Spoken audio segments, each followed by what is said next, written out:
Hey y'all, this is TCA Gaming. I know we haven't done a video in a while, so I'm going to go over some different things that have been covered for the most part in the community already, but just in case, I'm going to talk about it with you guys. First, we're going to start off with the PSA special for December. You can see right here the holiday special.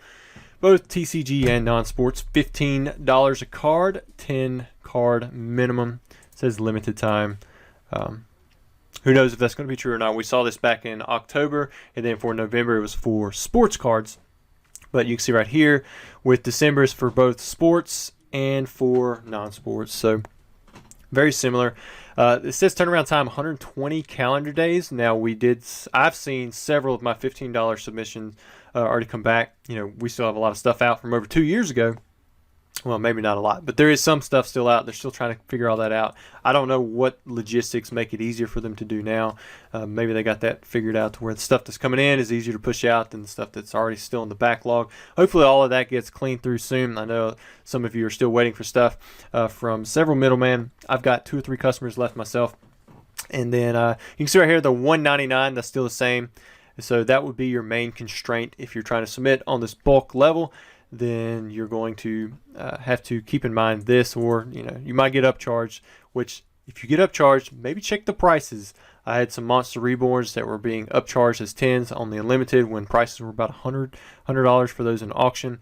I sent them links. I said, hey, I think you meant this for the first edition. These aren't first edition. They're like, oh yeah, you're right, and they took it off. So always check on those upcharges. Sometimes, they do make mistakes. Next up, we have Magic the Gathering 30th Anniversary Edition. I'm only going to touch on this briefly. Pretty much, you guys saw that it said it was out of stock. Then it got changed to a release that's saying it was currently unavailable. And then after that, it came back in stock the following morning, or maybe it was 2 mornings later. I did a little IG post on it. Then it was out of stock again. And then they had this issue where somebody released information showing that less than 2,000 of these packs even sold through. That may not be accurate information, so don't quote me on that. And then now you have a press conference or something that Hasbro is going to be doing on Thursday. Who knows what's going to be said? I don't know a lot about it, but I will cover what I did buy during the Magic 30th. You guys saw me buy it in real time. I've already got it in. I'm going to show it to you. At the very end, we're going to go over some of that stuff, some consignments. We're going to open up a few cool things too. Next up, we have V-Star Universe. If you've been living under a rock and haven't heard, V-Star Universe is the new high-class pack set that's been released in Japan. It's going to be kind of like Crown Zenith once we see it here on the English side. I'm at Poke Beach right now. This is from over a week ago, talking about the full set. And I'm not going to spoil everything. I'm going to show you guys a few pictures here. But for the most part, I haven't been spoiled on a lot of this stuff. Every now and then I see things and I just kind of quickly zip through it because I don't want to see the whole set myself. I want to make sure I'm recording. Make sure that I'm still excited when I open the stuff up. I do have packs and boxes on the way. Hopefully any day they'll start getting here. I'm not completely sure. It ships out of Japan. Sometimes it takes 2 days. Sometimes it takes a week. But I will have boxes available. Hopefully I can still sell them by the time I get them in. I paid more than twice MSRP, which isn't too great, but it is a high class set. I want to make sure I got some for you guys. Next up, we have Danny Phantump. I'm just touching on him because he talked about the MSRP increase again. He's talked about it a few times already. Prices are increasing sometime next year. He basically covered everything in this video right here all the way up through like May. All of the releases for Pokemon. He's always spitting out so much information.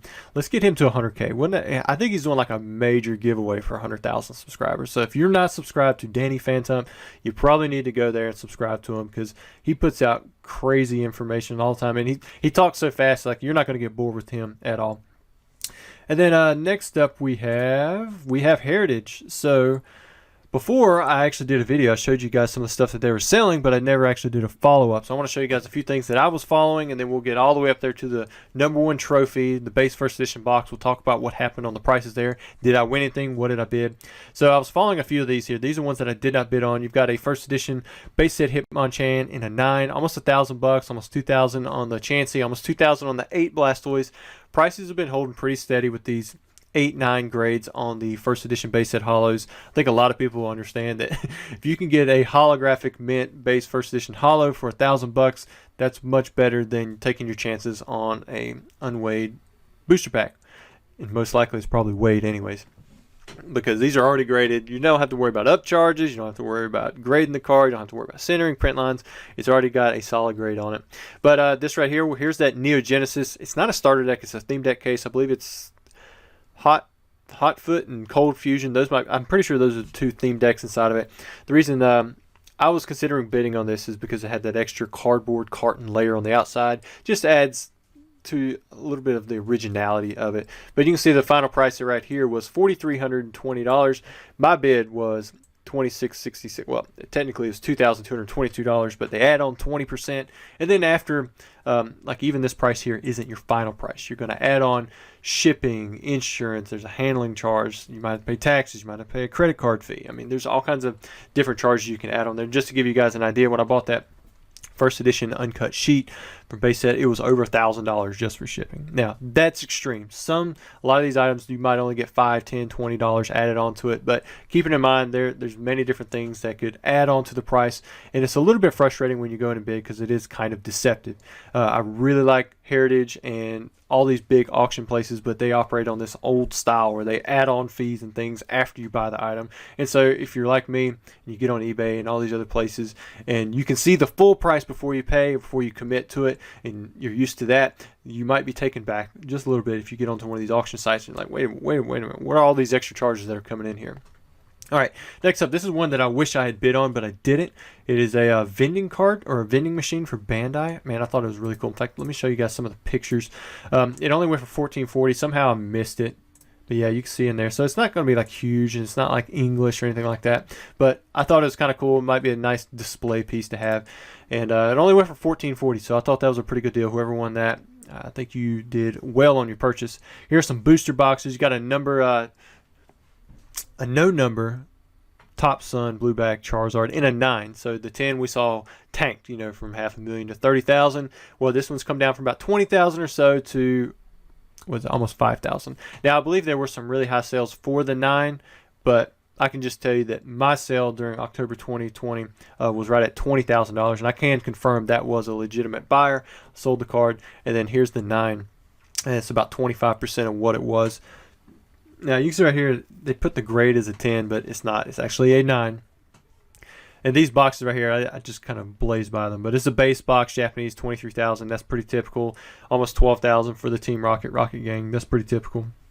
Here we got a base set box, $13,200. Looking at the front, this should have a Charizard on the side. Let me check at it. Yeah, Green Wing Charizard on the side. And the reason I could tell is basically the color right here. You're going to have a green dot in there too if you zoom in. Let's see. Yeah, there's the green dot. See those two green dots? Those are always on the Green Wing Charizards base set boxes. But you can see right here, $264,000 for the first edition base set English booster box. Very solid price. I think that was done. That's quite a bit. What was it? $192 or something like that. I think that was around the last price for the previous old one. So definitely right now there is a premium on this box being sealed rather than opened. Got $8,000 on the Charizard from Expedition, $2,200 right there on the no hollow Dark Dragonite. I thought this one was very interesting. The Shadowless Charizard in a PSA 9 is about $5,000 or so. It brought $20,000 having an Auto 9 as well. Normally, Arita does not bring that much of a premium to a card. Maybe because it's a sketched Charizard. But to me, I thought this was pretty excessive for the markup that we saw, especially since Arita is one of the more common signatures that you can find. I have a PSA 9 Charizard case, or first edition PSA 9 Charizard, with this similar signature and drawing on the outside of the case. And I would not have thought that it would have quadrupled the price. I mean, that's almost $20,000 there. This did very well. I remember mine was at $105,000 plus a little bit of trade. That was pretty close to peak for this Shadowless 10 Charizard. I believe the pop is about half of the first edition PSA 10 Charizard. So it is more scarce, but the price held up pretty well. A little bit better than what I predicted. I believe I was in the $50,000 to $60,000 range, if I remember correctly. You guys can correct me if I am not on that. The reason this CGC1 Crystal Charizard went for $6,000 just because of all the signatures and because it is going towards charity. So that's the main reason for that. Here we have the 24 karat gold Pikachu. This come out in 2016. You can see right here went for almost $20,000. The reason this is so expensive is because it is very scarce. A lot of people compared this to the Magic 30th anniversary release. The original MSRP on this was like $2,000 or so. It was very exclusive. I don't think it was released through the Pokemon company. It was never stated as like the big thing. And you also had evolutions. You actually had a 20th anniversary that you could participate in that was much more affordable. So to me, this isn't like the 30th anniversary for Magic the Gathering. However, it is a similar type release when it's high-end, catered towards, a specific year release, kind of like the Platinum Blue Eyes that we saw in Yu-Gi-Oh. But anyways, yeah, $20,000 or $18,600. I mean, that's a fairly solid price. I still don't have one of those in my collection. It's kind of out of my range. Got a couple trophies that we saw sell. This is the interesting one to me. I mean, that was about $5,000. This medallion or the medal from the from TMB, $16,800. Wow. That is way more than what I would pay. But I thought that was really cool. I mean, it is one of the most iconic tournaments that ever happened. So, I mean, and I believe this is a lot bigger than it looks. I'm pretty sure it's like, I believe, I could be misquoted because I've never held one myself. But if I'm thinking correctly, it's like palm size, not like coin size. Another Tropical Wind, not too bad. I mean, $6,600, 3.5 on the grade. I would be happy with that sale. The Trophy Kangaskhan, it's come down again at $66,000. It's not too bad of a price. We're in a pretty tough market right now. So overall, I think that was a fairly good sale for the 9 on that. Then we have Alpha Lotus, $174,000. Wow, can't imagine seeing this one in a 10. I think that would bring a pretty crazy price and would definitely make some headlines. Next up, we have the crystallized Charizard. This is about a foot tall, 8 inches wide. If I remember correctly, it's about 5 pounds. I think that's what I read. About an inch thick. There's only 500 or so made according to Heritage. You can see it went for $2,200. It'd be a unique item that I would like to add to my collection. However, it'd probably be getting in the way or just stuck in a box somewhere. So I'm not going to bid a crazy amount of money. This is one that I wanted to win, the Unlimited Base Set Uncut Sheet. This is just the regular hollows, regular backsides. Went for $40,000. I only bid right at $25,000, so I was definitely not the high bidder, not even close. There was several bidders who did better than me on bidding up this item. I've got the 1999-2000 one. I've got the PCD, which is the 4 starter decks, plus the Raichu, the 4 starter deck Pokemon. So you've got the Gyarados, the Gyarados, the Hitmonchan, the Mewtwo, and Ninetales. I think I said all 4 of them, but those 4 plus the Raichu and the pre-release Clefable, or the Clefable. It's rumored that's where the pre-release Clefable came from. However, I was told something completely different. Like the pre-release Clefable had its own sheet. But before I go too far into it, I basically have every version of the base set, including like these different variations. However, I don't have the regular uncut unlimited hollow sheet. I've got the same one with the same front, but on the backside it's upside down backsides, which is cooler, but at the same time I'd like to have the one with the regular backsides. I'm just not a player at $25,000. I believe this is going to be one of them. This one has a high likelihood, it has a likelihood that is high compared to other uncut sheets for a palette of these things just to come out of nowhere, because base set had so many print runs, it was printed into oblivion. But at the same time, it's going to be one of the most iconic, the one that people remember. So I understand why I went for $40,000, but at the same time, I'm not a player there just yet. I'm hoping that more come up and I can get it for a lower price. Next up, we have the Top Sun Charizard. Again, this is one that I wanted, but I only got to about half of the price that it went for, $12,600.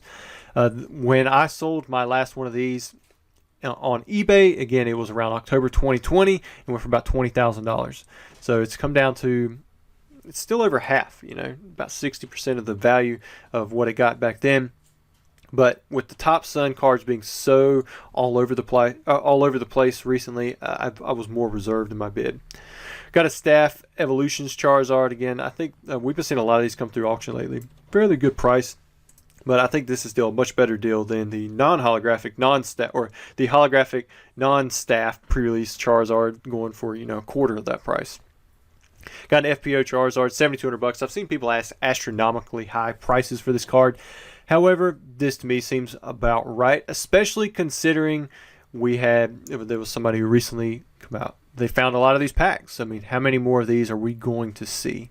This is one of those things that wasn't supposed to make it out. It's not an official release card, but it's definitely real. And, we've seen it come.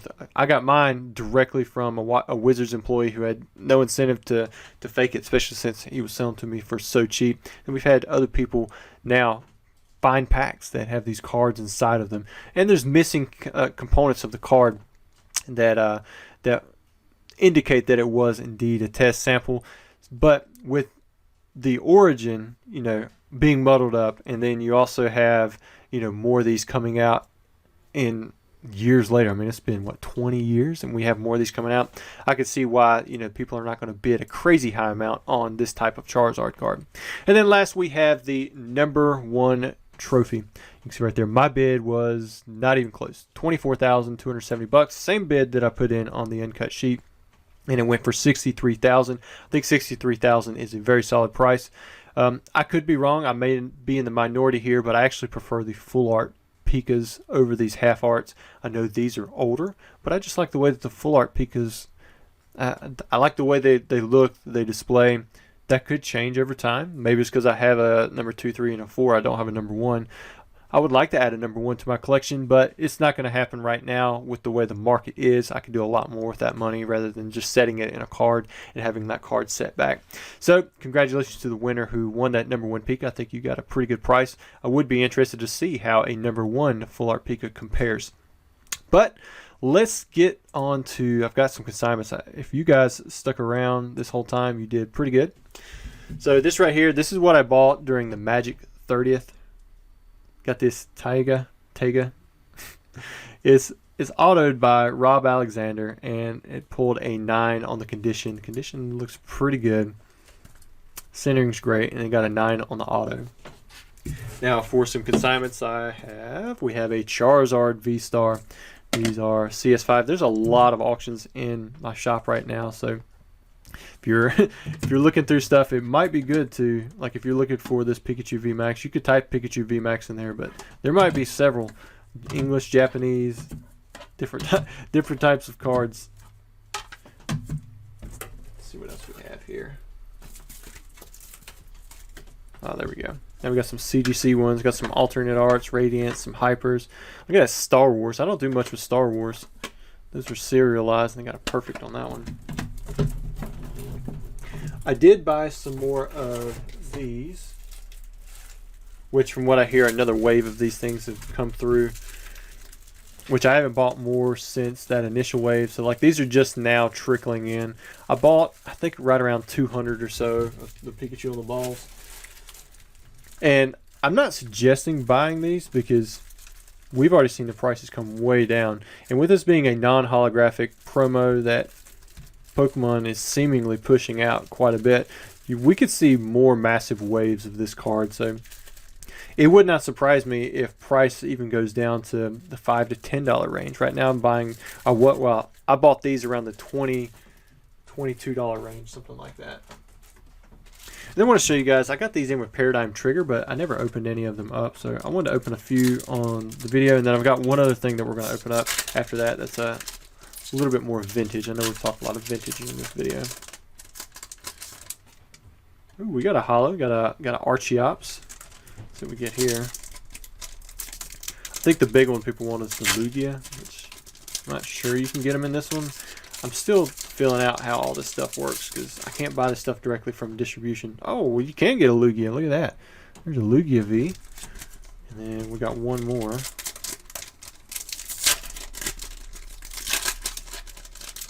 I wonder if you can get the V-Star. I was hoping it'd work and we get the V-Star, since I said it with Lugia.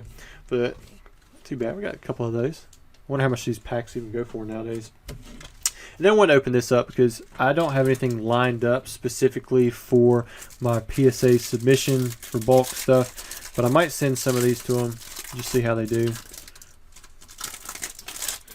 A lot of those PSA submissions I got wrecked on. But what we just opened up was a pre-release pack for Heart Gold, Soul Silver.